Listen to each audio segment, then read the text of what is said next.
प्रिय बच्चों, आज मैं आपको चैप्टर एक समावृत्ति गति में टॉपिक हमारा शंकु लोलक है उसके बारे में बताने जा रहा हूँ, जो कि बहुत ही महत्वपूर्ण टॉपिक है बेटा। जैसा कि आपको बताया था मैंने कि अगर किसी डोरी से पत्थर के टुकड़े को बांध लें और उसको इस तरह से घुमाया जाए, इस तरीके से, तो आप देख रहे हैं घुमाने पर एक यह आकृति निर्मित हो रही है यहाँ पर, जो कि एक शंकु का रूप ले लेती है। इस तरह के लोलक को जो बना है यहाँ मोशन की गति के दौरान, ऐसे को हम आकृति के आधार पर हम शंकु लोलक कहते हैं बेटा। यहाँ पर एक स्मॉल एम द्रव्यमान का पिंड है जो चक्कर लगा रहा है ऐसे, ठीक है, और डोरी की लंबाई स्मॉल एल है बेटा। जब चक्कर लगाता है तो डोरी पर आपका स्थिर बिंदु की ओर एक तनाव टी काम करता है, और ये कोण थीटा होने के कारण से ये झुकाव आपका थीटा है, जो कि क्षैतिज घटक आपका टी cos थीटा हो जाता है, और इसका ऊर्ध्वाधर घटक उसके केंद्र की ओर लगता है टी sin थीटा। पिंड पर भार mg नीचे की ओर और एक बल ऊपर टी cos थीटा कार्य करता है, जो टी sin थीटा बल है बेटा, जो केंद्र की ओर कार्य करता है, जो कि अभिकेंद्र बल के बराबर रहता है। अब यहाँ हम कह सकते हैं बेटा, माना स्मॉल m द्रव्यमान का पिंड स्मॉल l लंबाई की डोरी से बंधा है, तथा वह गतिशील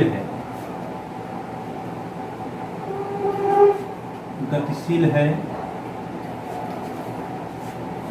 यदि वह v वेग से गति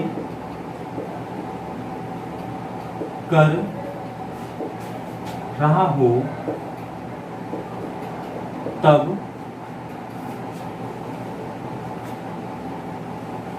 चित्र से साइन थीटा बराबर लंब बटे कर्ण, लंब बराबर हो जाएगा r और ये l, r बराबर हो जाएगा l साइन थीटा।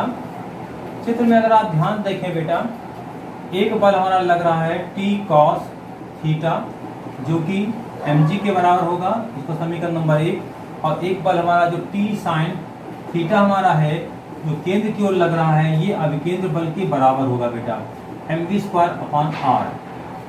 r त्रिज्या का पथ है। अब समीकरण आप देख रहे हैं 2 में 1 से भाग देने पर, समीकरण 2 में समीकरण 1 से भाग देने पर इसमें बेटा ये हो जाएगा t sin theta upon t cos theta बराबर हो जाएगा mv²/r और अपॉन mg।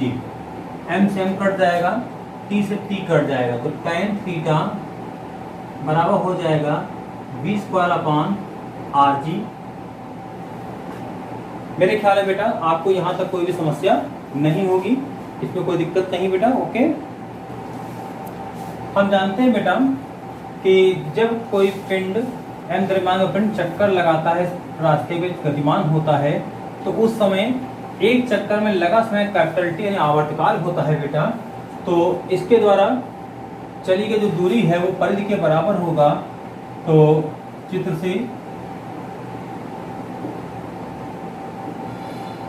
एक चक्कर में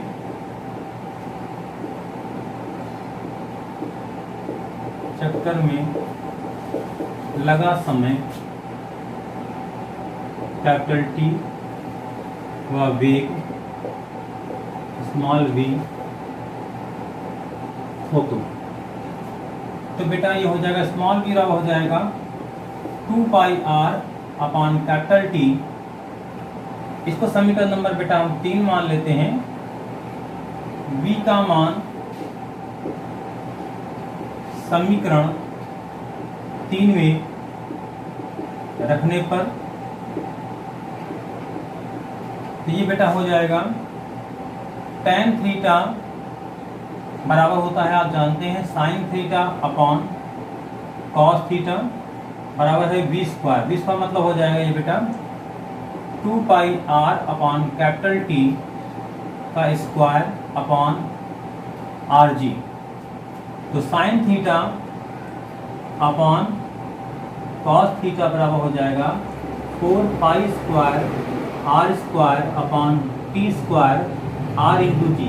एक आर से कट जाएगा बेटा। और हम जानते हैं कि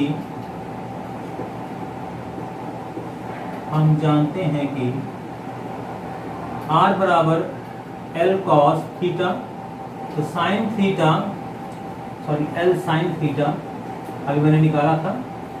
तो sine theta upon cos theta बराबर हो जाएगा 4 पाई स्क्वायर, आर की जगह रखेंगे बेटा ये एल साइन थीटा हो जाएगा upon L upon T square g. ये हो जाएगा बेटा, ये साइन थीटा से कट जाएगा बेटा। यहाँ बचेगा, आप टी स्क्वायर को इधर ले आइए बेटा। तो टी स्क्वायर बराबर हो जाएगा 4 पाई स्क्वायर एल कॉस ऊपर गया cos theta upon g. So T बराबर बेटा 2 pi under root L cos theta upon g. तो जो पिंड टी हमारा है बेटा, टी पिंड का परिक्रमण काल है। यही बेटा हमको प्रूफ भी करना था, हेंस प्रूफ। मेरे ख्याल में आपको यहाँ तक कोई भी समस्या नहीं होगी। कुछ नहीं किया, हमने मान रखा है, इसमें समीकरण b का मान धर दिया बेटा, इसमें ये उठा के सिंप्लीफाई किया मैंने, इसको इस रूप में बदल दिया। हम जानते भी हैं कि आर एल साइन थीटा होता है, ये वैल्यू यहाँ रख दिया मैंने, सॉल्व किया, इतना मिला। इससे हमको टी का मान मिल गया 2 pi under root L cos theta upon g. यही पिंड का परिक्रमण काल होगा शंकु लोलक की स्थिति में। मेरे ख्याल में आपको यहाँ तक समझ आ गया होगा, कोई भी समस्या बेटा नहीं होगी। ओके, धन्यवाद।